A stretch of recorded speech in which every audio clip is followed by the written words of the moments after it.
Letter from Birmingham Jail by Martin Luther King, Jr. While confined here in the Birmingham City Jail, I came across your recent statement calling our present activities unwise and untimely. Seldom, if ever, do I pause to answer criticism of my work and ideas. If I sought to answer all the criticisms that cross my desk, my secretaries would be engaged in little else in the course of the day, and I would have no time for constructive work. But since I feel that you are men of genuine goodwill and your criticisms are sincerely set forth, I would like to answer your statement in what I hope will be patient and reasonable terms. I think I should give the reason for my being in Birmingham, since you have been influenced by the argument of outsiders coming in. I have the honor of serving as president of the Southern Christian Leadership Conference, an organization operating in every southern state, with headquarters in Atlanta, Georgia. We have some 85 affiliate organizations all across the South, one being the Alabama Christian Movement for Human Rights. Whenever necessary and possible, we share staff, educational, and financial resources with our affiliates. Several months ago, our local affiliate here in Birmingham invited us to be on call to engage in a nonviolent direct action program, if such were deemed necessary. We readily consented. When the hour came, we lived up to our promises. So I am here, along with several members of my staff, because we were invited here. I am here because I have basic organizational ties here. Beyond this, I'm in Birmingham because injustice is here. Just as the 8th century prophets left their little villages and carried their "Thus saith the Lord" far beyond the boundaries of their hometowns. And just as the Apostle Paul left his little village of Tarsus and carried the gospel of Jesus Christ to practically every hamlet and city of the Greco-Roman world, I, too, am compelled to carry the gospel of freedom beyond my particular hometown. Like Paul, I must constantly respond to the Macedonian call for aid. Moreover, I am cognizant of the interrelatedness of all communities and states. I cannot sit idly by in Atlanta and not be concerned about what happens in Birmingham. Injustice anywhere is a threat to justice everywhere. We are caught in an inescapable network of mutuality, tied in a single garment of destiny. Whatever affects one directly affects all indirectly. Never again can we afford to live with the narrow, provincial, outside agitator idea. Anyone who lives inside the United States can never be considered an outsider. You deplore the demonstrations that are presently taking place in Birmingham, but I am sorry that your statement did not express a similar concern for the conditions that brought the demonstrations into being. I am sure that each of you would want to go beyond the superficial social analyst who looks merely at effects and does not grapple with the underlying causes. I would not hesitate to say that it is unfortunate that so-called demonstrations are taking place in Birmingham at this time, but I would say in more emphatic terms that it is even more unfortunate that the white power structure of this city left the Negro community with no other alternative. In any nonviolent campaign, there are 4 basic steps: collection of the facts to determine whether injustices are alive, negotiation, self-purification, and direct action. We have gone through all these steps in Birmingham. There can be no gainsaying of the fact that racial injustice engulfs this community. Birmingham is probably the most thoroughly segregated city in the United States. Its ugly record of police brutality is known in every section of this country. its unjust treatment of Negroes in the courts is a notorious reality. There have been more unsolved bombings of Negro homes and churches in Birmingham than in any other city in this nation. These are the hard, brutal, and unbelievable facts. On the basis of them, Negro leaders sought to negotiate with the city fathers, but the political leaders consistently refused to engage in good faith negotiation. Then came the opportunity last September to talk with some of the leaders of the economic community. In these negotiating sessions, certain promises were made by the merchants, such as the promise to remove the humiliating racial signs from the stores. On the basis of these promises, Reverend Shuttlesworth and the leaders of the Alabama Christian Movement for Human Rights agreed to call a moratorium on any type of demonstration. As the weeks and months unfolded, we realized that we were the victims of a broken promise. The signs remain. As in so many experiences of the past, we were confronted with blasted hopes, and the dark shadow of a deep disappointment settled upon us. So we had no alternative except that of preparing for direct action, whereby we would present our very bodies as a means of laying our case before the conscience of the local and national community. We were not unmindful of the difficulties involved, so we decided to go through a process of self-purification. We started having workshops on nonviolence and repeatedly asked ourselves the question, are you able to accept blows without retaliating? And are you able to endure the ordeals of jail?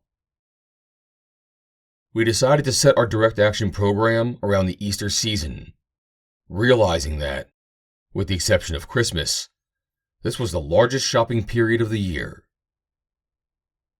Knowing that a strong economic withdrawal program would be the byproduct of direct action, we felt that this was the best time to bring pressure on the merchants for the needed changes. Then it occurred to us that the March election was ahead, and so we speedily decided to postpone action until after Election Day. When we discovered that Mr. Connor was in the runoff, we decided again to postpone action so that the demonstration could not be used to cloud the issues. At this time, we agreed to begin our nonviolent witness the day after the runoff. This reveals that we did not move irresponsibly into direct action. We, too, wanted to see Mr. Connor defeated, so we went through postponement after postponement to aid in this community need. After this, we felt that direct action could be delayed no longer. You may well ask, why direct action? Why sit-ins, marches, and so forth? Isn't negotiation a better path? You are exactly right in your call for negotiation. Indeed, this is the purpose of direct action. Nonviolent direct action seeks to create such a crisis and establish such creative tension that a community that has consistently refused to negotiate is forced to confront the issue. It seeks so to dramatize the issue that it can no longer be ignored.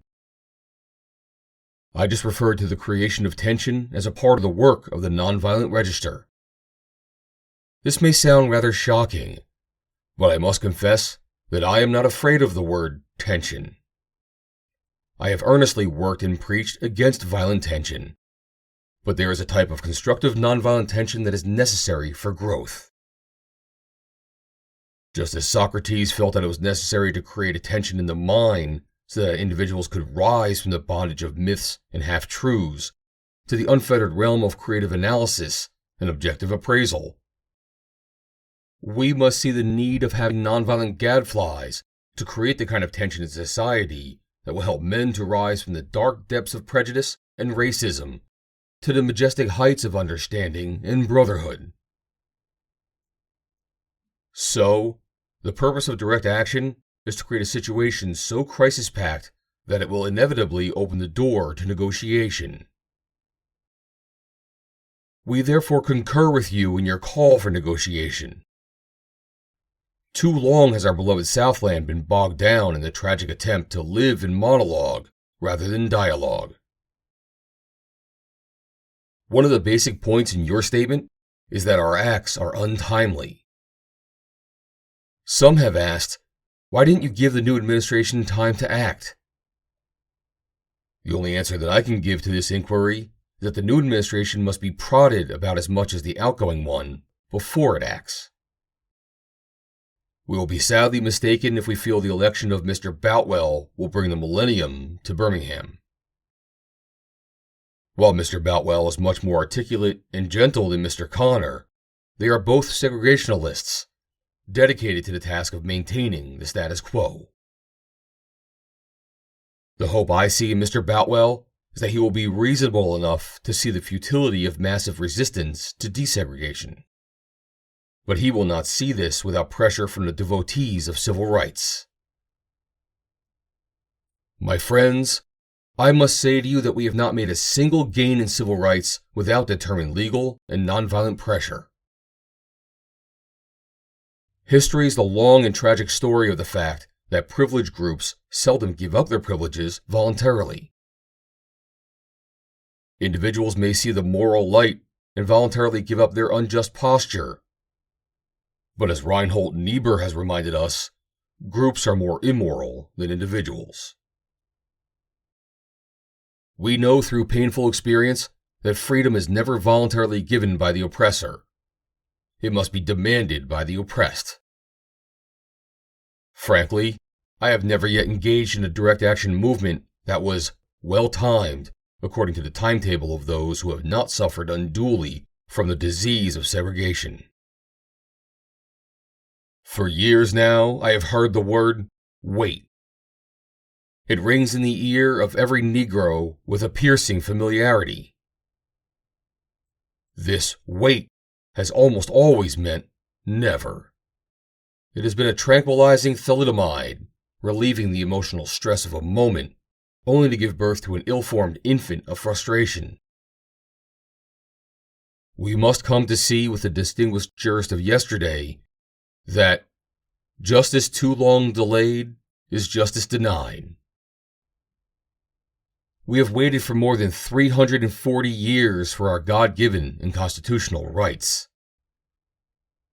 The nations of Asia and Africa are moving with jet-like speed toward the goal of political independence, and we still creep at horse and buggy pace toward the gaining of a cup of coffee at a lunch counter. I guess it is easy for those who have never felt the stinging darts of segregation to say, wait. But when you have seen vicious mobs lynch your mothers and fathers at will and drown your sisters and brothers at whim, when you have seen hateful policemen curse, kick, brutalize, and even kill your black brothers and sisters with impunity, when you see the vast majority of your 20 million Negro brothers smothering in an airtight cage of poverty in the midst of an affluent society,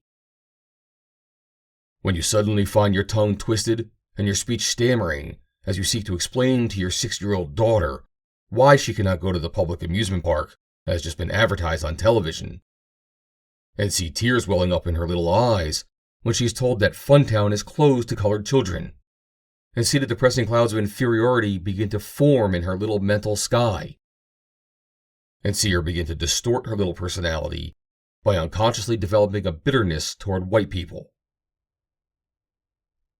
When you have to concoct an answer for a 5-year-old son, asking in agonizing pathos, "Daddy, why do white people treat colored people so mean?" When you take a cross-country drive and find it necessary to sleep night after night in the uncomfortable corners of your automobile because no motel will accept you. When you are humiliated day in and day out by nagging signs reading white and colored. When your first name becomes nigger and your middle name becomes boy, however old you are. And your last name becomes John. And when your wife and mother are never given the respected title of Mrs. When you are harried by day and haunted by night by the fact that you are a Negro, living constantly at tiptoe stance, never knowing what to expect next, and plagued with inner fears and outer resentments.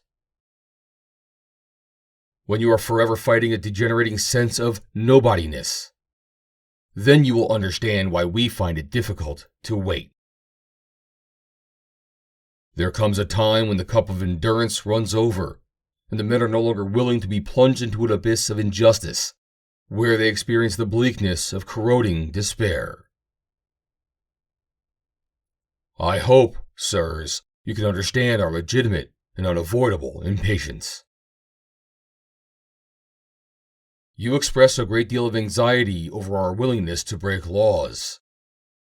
This is certainly a legitimate concern, since we so diligently urge people to obey the Supreme Court's decision of 1954 outlawing segregation in the public schools. It is rather strange and paradoxical to find us consciously breaking laws. One may well ask, how can you advocate breaking some laws and obeying others? The answer is found in the fact that there are two types of laws. There are just laws, and there are unjust laws. I would agree with St. Augustine that an unjust law is no law at all. Now, what is the difference between the two? How does one determine when a law is just or unjust? A just law is a man-made code that squares with the moral law, or the law of God. An unjust law is a code that is out of harmony with the moral law. To put it in the terms of St. Thomas Aquinas, an unjust law is a human law that is not rooted in eternal or natural law. Any law that uplifts human personality is just. Any law that degrades human personality is unjust. All segregation statutes are unjust because segregation distorts the soul and damages the personality. It gives the segregator a false sense of superiority, and the segregated a false sense of inferiority.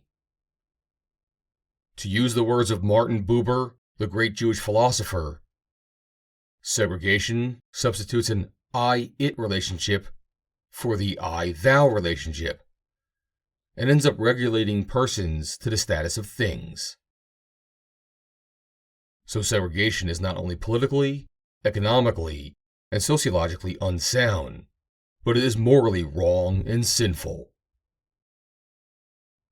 Paul Tillich has said that sin is separation. Isn't segregation an existential expression of man's tragic separation? An expression of his lawful estrangement, his terrible sinfulness? So I can urge men to obey the 1954 decision of the Supreme Court because it is morally right. And I can urge them to disobey segregation ordinances because they are morally wrong. Let us turn to a more concrete example of just and unjust laws. An unjust law is a code that a majority inflicts on a minority that is not binding on itself. This is difference made legal. On the other hand, a just law is a code that a majority compels a minority to follow, and that it is willing to follow itself. This is sameness made legal.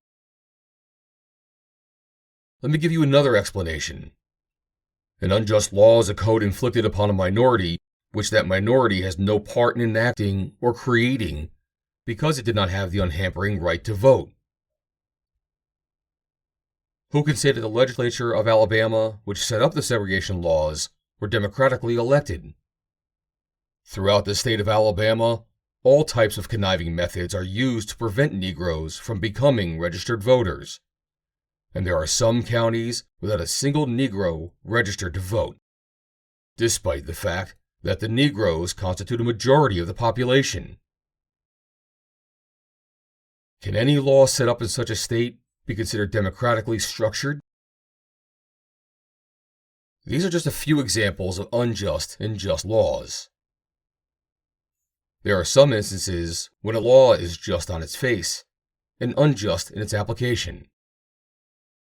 For instance, I was arrested Friday on a charge of parading without a permit.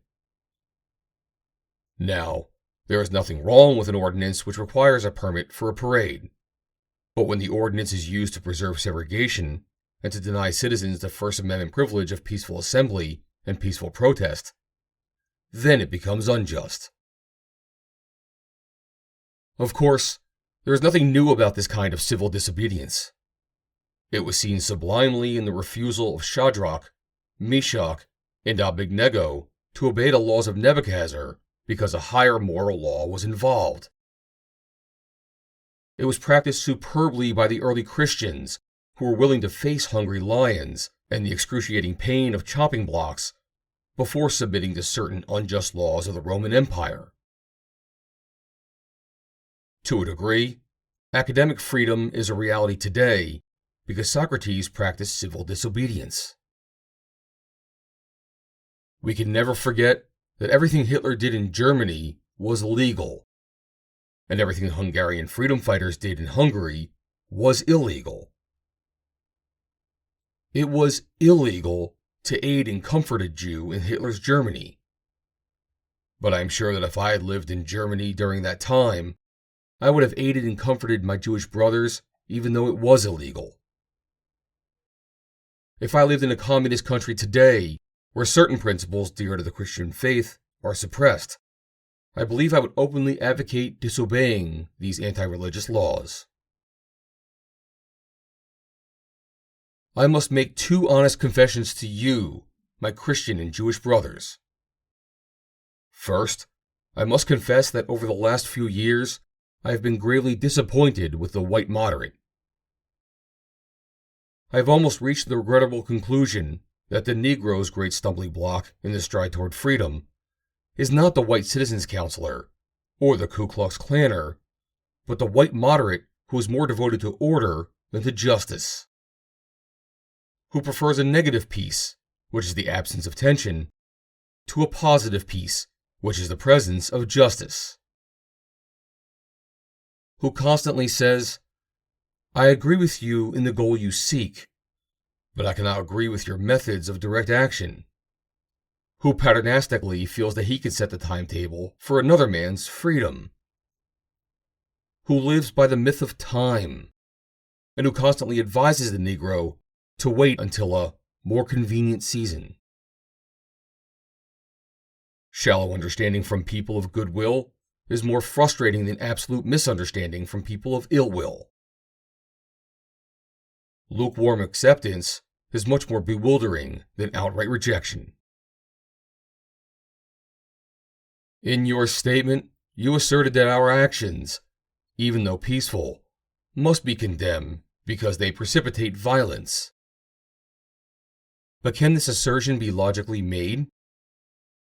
Isn't this like condemning the robbed man because his possession of money precipitated the evil act of robbery?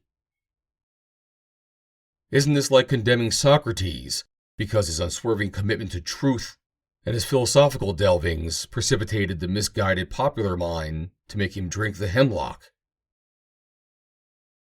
Isn't this like condemning Jesus because his unique God consciousness and never-ceasing devotion to his will precipitated the evil act of crucifixion? We must come to see, as federal courts have consistently affirmed, that it is immoral to urge an individual to withdraw his efforts to gain his basic constitutional rights because his quest precipitates violence. Society must protect the robbed and punish the robber.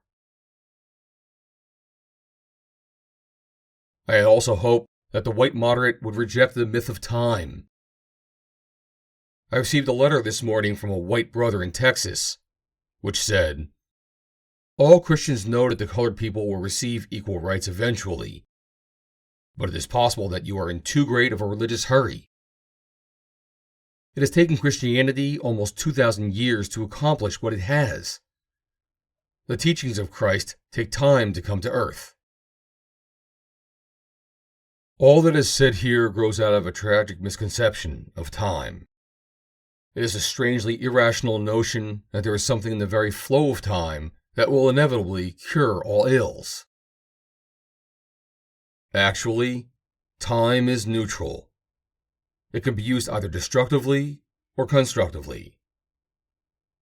I am coming to feel that the people of ill will have used time much more effectively than the people of goodwill. We will have to repent in this generation, not merely for the vitriolic words and actions of the bad people, but for the appalling silence of the good people. We must come to see that human progress never rolls in on wheels of inevitability. It comes through the tireless efforts and persistent work of men willing to be co-workers with God. And without this hard work, time itself becomes an ally of the forces of social stagnation. You spoke of our activity in Birmingham as extreme. At first, I was rather disappointed that fellow clergymen would see my nonviolent efforts as those of an extremist. I started thinking about the fact that I stand in the middle of two opposing forces in the Negro community. One is the force of complacency made up of Negroes who, as a result of long years of oppression, have been so completely drained of self-respect and a sense of somebodyness that they have adjusted to segregation. And, on the other hand, of a few Negroes in the middle class who, because of a degree of academic and economic security, and because at points they profit by segregation, have unconsciously become insensitive to the problems of the masses. The other force is one of bitterness and hatred, and comes perilously close to advocating violence. It is expressed in the various black nationalist groups that are springing up over the nation, the largest and best known being Elijah Muhammad's Muslim movement. This movement is nourished by the contemporary frustration over the continued existence of racial discrimination. It is made up of people who have lost faith in America, who have absolutely repudiated Christianity, and who have concluded that the white man is an incurable devil. I have tried to stand between these two forces, saying that we need not follow the do-nothingism of the complacent, or the hatred and despair of the black nationalist. There is a more excellent way, of love and nonviolent protest. I am grateful to God that, through the Negro Church, the dimension of nonviolence entered our struggle. If this philosophy has not emerged, I am convinced that by now, many streets of the South would be flowing with floods of blood. And I am further convinced that if our white brothers dismiss as rabble-rousers and outside agitators those of us who are working through the channels of nonviolent direct action and refuse to support our nonviolent efforts, millions of Negroes, out of frustration and despair, will seek solace and security in black nationalist ideologies, a development that will lead inevitably to a frightening racial nightmare. Oppressed people cannot remain oppressed forever. The urge for freedom will eventually come. This is what has happened to the American Negro. Something within has reminded him of his birthright of freedom. Something without has reminded him that he can gain it. Consciously and unconsciously, he has been swept in by what the Germans call the zeitgeist, and with his black brothers of Africa and his brown and yellow brothers of Asia, South America, and the Caribbean, he is moving with a sense of cosmic urgency toward the promised land of racial justice. Recognizing his vital urge that has engulfed the Negro community, one should readily understand public demonstrations. The Negro has many pent-up resentments and latent frustrations. He has to get them out. So let him march sometime. Let him have his prayer pilgrimages to the city hall. Understand why he must have sit-ins and freedom rides. If his repressed emotions do not come out in these nonviolent ways, they will come out in ominous expressions of violence.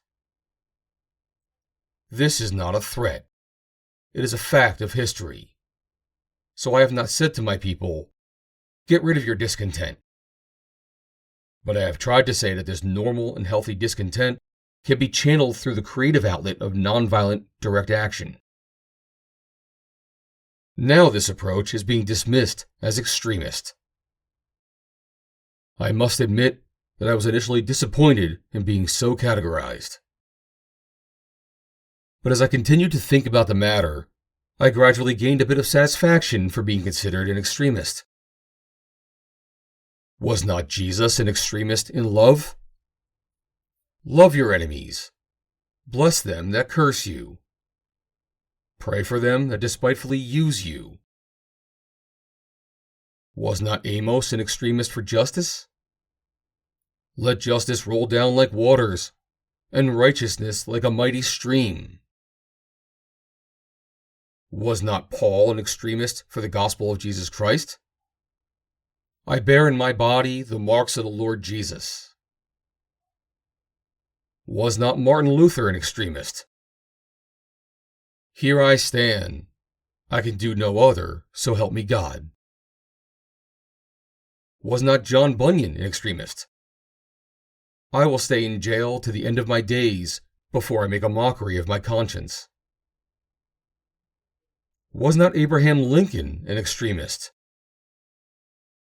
This nation cannot survive half slave and half free. Was not Thomas Jefferson an extremist? We hold these truths to be self-evident, that all men are created equal. So the question is not whether we will be extremist, but what kind of extremist we will be. Will we be extremist for hate, or will we be extremist for love? Will we be extremist for the preservation of injustice, or will we be extremists for the cause of justice? I had hoped that the white moderate would see this. Maybe I was too optimistic. Maybe I expected too much. I guess I should have realized that few members of a race that has oppressed another race can understand or appreciate the deep groans and passionate yearnings of those that have been oppressed. And still fewer have the vision to see that injustice must be rooted out by strong, persistent, and determined action. I am thankful, however, that some of our white brothers have grasped the meaning of this social revolution and committed themselves to it. They are still all too small in quantity, but they are big in quality. Some like Ralph McGill, Lillian Smith, Harry Golden, and James Dabbs have written about our struggle in eloquent, prophetic, and understanding terms. Others have marched with us down nameless streets of the South. They sat in with us at lunch counters and rode in with us on the freedom rides. They have languished in filthy, roach-infested jails, suffering the abuse and brutality of angry policemen who see them as dirty nigger lovers. They, unlike many of their moderate brothers, have recognized the urgency of the moment and sense the need for powerful action antidotes to combat the disease of segregation. Let me rush on to mention my other disappointment. I have been disappointed with the white church and its leadership. Of course, there are some notable exceptions. I am not unmindful of the fact that each of you has taken some significant stands on this issue. I commend you, Reverend Stallings, for your Christian stand this past Sunday in welcoming Negroes to your Baptist church worship service on a non-segregated basis. I commend the Catholic leaders of this state for integrating Spring Hill College several years ago. But despite these notable exceptions, I must honestly reiterate that I have been disappointed with the church. I do not say that as one of those negative critics who can always find something wrong with the church. I say it as a minister of the gospel who loves the church, who is nurtured in its bosom, who has been sustained by its spiritual blessings, and who will remain true to it as long as the cord of life shall lengthen. I had the strange feeling when I was suddenly catapulted into the leadership of the bus protest in Montgomery several years ago that we would have the support of the white church.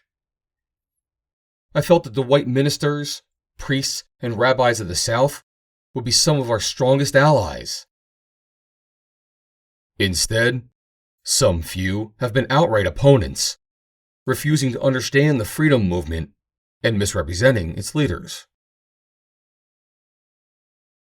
All too many others have been more cautious than courageous and have remained silent behind the anesthetizing security of stained glass windows. In spite of my shattered dreams of the past, I came to Birmingham with the hope that the white religious leaders of this community would see the justice of our cause, and with deep moral concern, serve as the channel through which our just grievances could get to the power structure. I had hoped that each of you would understand, but again I have been disappointed. I have heard numerous religious leaders of the South call upon their worshippers to comply with the desegregation decision because it is the law. But I have longed to hear white ministers say, "Follow this decree because integration is morally right and the Negro is your brother." In the midst of blatant injustices inflicted upon the Negro, I have watched white churches stand on the sidelines and merely mouth pious irrelevancies and sanctimonious trivialities.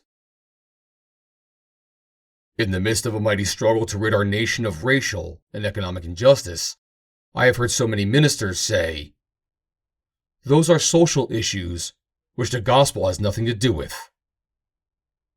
And I have watched so many churches commit themselves to a completely otherworldly religion which made a strange distinction between bodies and souls, the sacred and the secular. There was a time when the church was very powerful. It was during that period that the early Christians rejoiced when they were deemed worthy to suffer for what they believed. In those days, the church was not merely a thermometer that recorded the ideas and principles of popular opinion. It was the thermostat that transformed the mores of society. Wherever the early Christians entered a town, the power structure got disturbed and immediately sought to convict them for being disturbers of the peace and outside agitators. But they went on with the conviction that they were a colony of heaven and had to obey God rather than man. They were small in number, but big in commitment. They were too God-intoxicated to be astronomically intimidated. They brought an end to such evils as infanticide and gladiatorial contest. Things are different now. The contemporary church is so often a weak, ineffectual voice with an uncertain sound. It is so often the arch supporter of the status quo. Far from being disturbed by the presence of the church, the power structure of the average community is consoled by the church's often vocal sanction of things as they are. But the judgment of God is upon the church as never before. If the church of today does not recapture the sacrificial spirit of the early church, it will lose its authentic ring, forfeit the loyalty of millions, and be dismissed as an irrelevant social club with no meaning for the 20th century. I meet young people every day whose disappointment with the church has risen to outright disgust. I hope the church as a whole will meet the challenge of this decisive hour. But even if the church does not come to the aid of justice, I have no despair about the future. I have no fear about the outcome of our struggle in Birmingham, even if our motives are presently misunderstood. We will reach the goal of freedom in Birmingham and all over the nation, because the goal of America is freedom. Abused and scorned though we may be, our destiny is tied up with the destiny of America. Before the Pilgrims landed at Plymouth, we were here. Before the pen of Jefferson scratched across the pages of history the majestic word of the Declaration of Independence, we were here. For more than 2 centuries, our foreparents labored here without wages. They made cotton king. They built the homes of their masters in the midst of brutal injustice and shameful humiliation. And yet, out of a bottomless vitality, our people continued to thrive and develop. If the inexpressible cruelties of slavery could not stop us, the opposition we now face will surely fail. We will win our freedom because the sacred heritage of our nation and the eternal will of God are embodied in our echoing demands. I must close now. But before closing, I am impelled to mention one other point in your statement that troubled me profoundly. You warmly commended the Birmingham police force for keeping order and preventing violence. I don't believe you would have so warmly commended the police force if you had seen its angry, violent dogs literally biting 6 unarmed, non-violent Negroes. I don't believe you would so quickly commend the policemen if you had observed their ugly and inhuman treatment of Negroes here in the city jail. If you would watch them push and curse old Negro women and young Negro girls. If you would see them slap and kick old Negro men and young boys. If you would observe them, as they did on 2 occasions, refusing to give us food because we wanted to sing our grace together. I'm sorry that I can't join you in your praise for the police department. It is true that they've been rather disciplined in their public handling of the demonstrators. In this sense, they've been publicly nonviolent. But for what purpose? To preserve the evil system of segregation? Over the last few years, I have consistently preached that nonviolence demands that the means we use must be pure as the ends we seek. So I've tried to make it clear that it is wrong to use immoral means to attain moral ends. But now I must affirm that it is just as wrong, or even more, to use moral means to preserve immoral ends. I wish you had commended the Negro demonstrators of Birmingham for their sublime courage, their willingness to suffer, and their amazing discipline in the midst of the most inhuman provocation. One day, the South will recognize its real heroes. They will be the James Merediths, courageously and with a majestic sense of purpose, facing jeering and hostile mobs and the agonizing loneliness that characterizes the life of the pioneer. They will be old, oppressed, battered Negro women, symbolized in a 72-year-old woman of Montgomery, Alabama, who rose up with a sense of dignity and with her people decided not to ride the segregated buses, and responded to one who inquired about her tiredness with ungrammatical profundity. My feets is tired, but my soul is rested. They will be young high school and college students, young ministers of the gospel, and a host of their elders courageously and nonviolently sitting in at lunch counters and willingly going to jail for conscience's sake.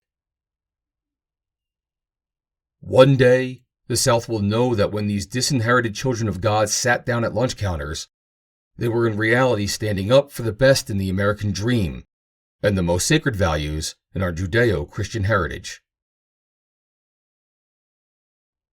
Never before have I written a letter this long, or should I say a book. I am afraid that it is much too long to take your precious time. I can assure you that it would have been much shorter if I had been writing from a comfortable desk. But what else is there to do when you are alone for days in the dull monotony of a narrow jail cell, other than write long letters, think strange thoughts, and pray long prayers? If I have said anything in this letter that is an understatement of the truth and is indicative of an unreasonable impatience, I beg you to forgive me. If I have said anything in this letter that is an overstatement of the truth, and is indicative of my having a patience that makes me patient with anything less than brotherhood, I beg God to forgive me. Yours for the cause of peace and brotherhood, Martin Luther King, Jr. Read by Joe DeNoia, Chesterfield, New Jersey, December 23rd, 2024.